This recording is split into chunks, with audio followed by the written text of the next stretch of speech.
जय जगन्नाथ। आपण मैंने देखिपे स्क्रीन उपरे +2 पर आपण भी शिक्षक हो पारे। हाँ आज्ञा सत वर्तमान जो स्कूल मानक गोटे प्री प्राइमरी जो आड हो शिशु बाटिका जो आड हो +2 पर आपण भी टीचिंग लाइन रे जाई पारिबे। केमी जाई पारिबे ना जदि सीटी भी दरकार नहीं कि कौन सी एंट्रेंस दरकार नहीं आपण डायरेक्टली आपणकर नियरेस्ट कॉलेज देखंतु से कॉलेज रे इग्नू थिबो। इग्नू सेंटर रे जाई आपण सेथिरे एई कोर्स टी करि पारिबे।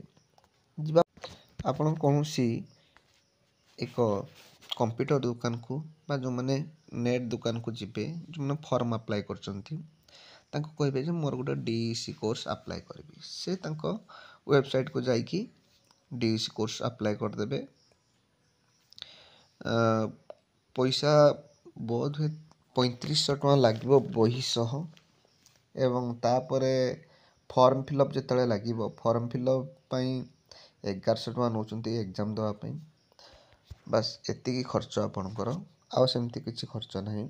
एवरेज 3500 ये होचंती 1100 हिसाब कर दियंतु 4600 टका भितर आपणकर कोर्स कंप्लीट हो जाउची। एबे आसुची कौन कौन ता भितर रहिबो आपन को अवेलेबल ऑनलाइन बही भी मिली जिवो ता सहित एवं ओडिया रे मध्य बर्तन यूट्यूब रे मध्य ता कोर्स मध्य मिल जाउची। ए हेला गुटे कथा। द्वितीय कथा होची आपनकर कोन ना केते दिनिया कोर्स 1 ईयर कोर्स जदि आपन जनवरी रे एडमिशन होचंती पुन नेक्स्ट डिसेंबर रे आपनकर एग्जाम हे जिवो बुझिएला। तबे एथिरे बहुत सहज क्वालिफाई भी करी हेबो बहुत जल्दी।